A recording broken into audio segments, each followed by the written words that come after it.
இந்த சத்தத்தை கேட்கிற ஆண்டவருடைய பிள்ளைகளே, நீங்க எப்பேற்பட்ட நிலைமையில வேண்டாலும் இருக்கலாம். நீங்க உதவாதுன்னு ஒருவேளை தள்ளி இருக்கலாம். இல்ல நீங்க ஒரு மதிக்கக்கூடிய அளவுக்கு கூட நீங்களோ உங்கள் பிள்ளைகளோ இல்லாம இருக்கலாம். ஆனா உண்மையிலே நான் நம்புறேன், எவரையும் மேன்மைப்படுத்தவும் பலப்படுத்தவும் கர்த்தருடைய கரத்தினால் ஆகும். அவர் நினைச்சார். ஆனா இந்த இடத்திற்கு வர்றது சாதாரணமானது அல்ல. என் குடும்பத்துல இன்னைக்கு 365 பேர் இருக்காங்க. இந்த 365 பேர்ல அதிகமான ஃபிளைட் டிராவல் பண்ணது நான் தான். அதிகமான பெரிய கிரவுடுக்கு முன்னாடி பேசினது நான் தான். லிஸ்ட் எடுத்தோம் அப்படின்னு சொன்னா எல்லாத்துலயும் ஆண்டவர் என்ன முதன்மையா வச்சிருக்கிறாரு. ஆனா சாதாரணமா இல்ல. இந்த முழங்கால வைராக்கியமா முழங்கால் போட்டு 6 மணி நேரம் 7 மணி நேரம் அப்படியே முழங்காலே நின்று அந்த பாய் அந்த முட்டியில ஒட்டி ரத்தம் கசியும் பாருங்க.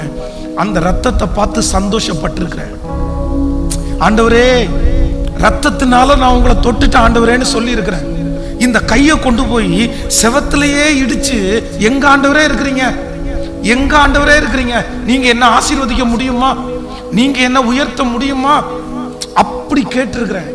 லிட்டரலா என் காலில் கயிறை கட்டி தலைகீழ நின்று இருக்கிறேன்.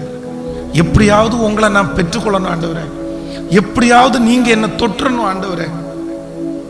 பச்சை மணலை என் கையில அள்ளி நானே என் கையினால ஜலிச்சு அதை சிமெண்ட் தரைக்கு மேல போட்டு அதுக்கு மேல முழங்கால நின்றுருக்கேன்.